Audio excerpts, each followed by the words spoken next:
हनुमान जी का चरित्र बहुत देखा होगा, सुना होगा, पढ़ा होगा, चलने की कोशिश की होगी, लेकिन जो शब्द गोपियों के थे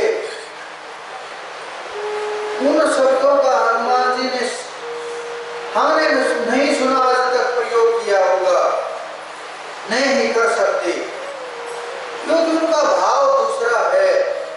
वो स्वामी और सेवक का भाव है, वो बिल्कुल अलग रास्ता है। वो तो एक शब्द भी नहीं बोल पाएंगे। जब वो चलते थे, सेवक दौड़ दौड़ करके आगे पीछे मुड़ मुड़ के राम को देखते रहते थे। कितना भक्ति भाव होगा। कलाएं कम नहीं थी। हम ये नहीं कहेंगे कि हनुमान जी शक्तिशाली नहीं थे या श्री राम से कमजोर थे या ताकत में कम थे, लेकिन जो प्रेम था, जो भक्ति थी, जो तड़प थी उनके अंदर, जो जिज्ञासा थी, जो सेवा की भावना थी, वो बड़ी श्रेष्ठ थी।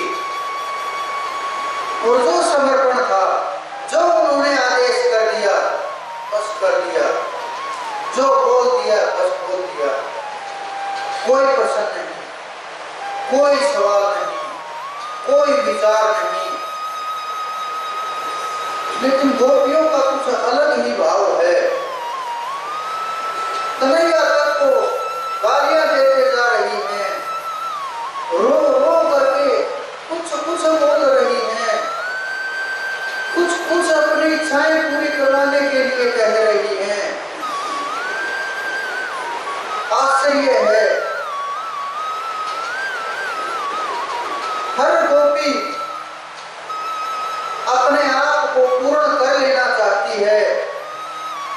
नारी का जो शरीर है, नारी का जो भाव है, वो ग्रहण करने का है, आक्रमण करने का नहीं, ग्रहण करने का है। कितना भी कुछ भी हो, पात्र हो सकता है, इन्विटेशन हो सकता है, लेकिन हाँ आक्रमण नहीं हो सकता। लगभग लगभग असंभव तो नहीं कहूंगा मैं, क्योंकि हो सकता है 1% उस परमपिता परमेश्वर के चरणों में सब कुछ अर्पण करके राधा जी की तरह से आक्रमण भी कर दे, लेकिन लगभग लगभग तो वो गोपियां सब कुछ पाने के लिए लालायित हो रही हैं, खो जाने के लिए। लेकिन कन्हैया देखते हैं प्रत्येक गोपी, क्योंकि जो कन्हैया जिस गोपी के साथ थे उसको उसी के साथ दिखाई दे रहे थे। जो दूसरा रूप धारण किया था वो दूसरे को दिखाई दे रहा था। ये नहीं था कि सब रूपों में एक को ही दिखाई दे रहे थे, नहीं, सबके लिए एक एक बन करके खड़े हो गए थे। तो सबको ये अहंकार हो गया कि ये तो तुम्हारे ही हैं, ये तो तुम्हारे ही हैं, तुम इससे सुंदर हो, तुम मुझसे बेहतर हो, और तुम इससे बेहतर नाच सकती हो, तुम इससे बेहतर लुभा सकती हो, इस कारण से कान्हा तुम्हारे हैं। हर गोपी को यही, इसी भाव से, लेकिन उन्होंने देखा वो तो अंतर्यामी हैं, पुरुष रूप हैं, मन को जानने वाले हैं, एक एक शब्द को पकड़ने वाले हैं, तेज रूप हैं, भाव को ग्रहण करने वाले हैं। जो ही मन के अंदर अहंकार उत्पन्न हुआ वो छोड़ करके चल दिए सबको राधा जी के साथ। बड़ा विलाप होने लगा, बड़ी तड़प होने लगी, बड़ी खोज होने लगी।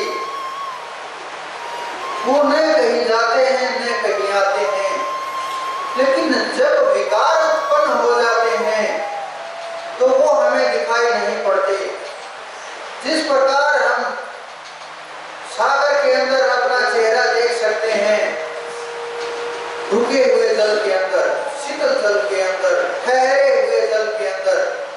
लेकिन अगर वही जल हिलने लगे, झाल आने लगे, ज्वार भाटा आए, चेहरा नहीं देख पाएंगे। उसी प्रकार से काम, क्रोध, मद, लोभ, मोह, अहंकार के ये लहरें उठने लगेगी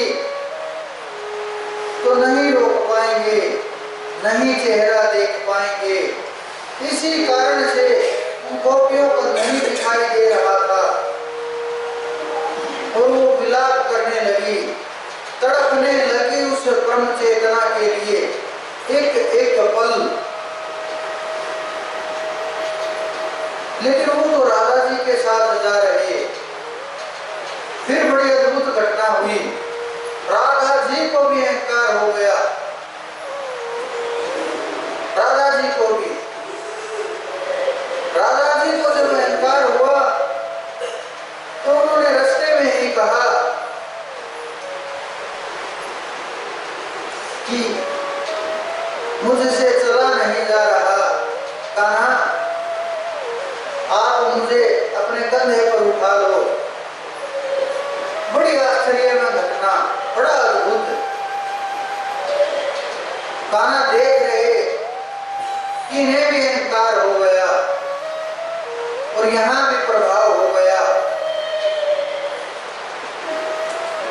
जो ही बैठे उन्होंने अपना पैर ऊपर उठाया, पैर ऊपर उठाते ही और कान्हा जी वहां से भी चले गए। जब कान्हा जी वहां से गए तो राधा जी भी विलाप करने लगी और वो भी अकेली पड़ गई, क्योंकि जहां जहां अहंकार उत्पन्न होता है वहां से वो दूर होते चले जाते हैं।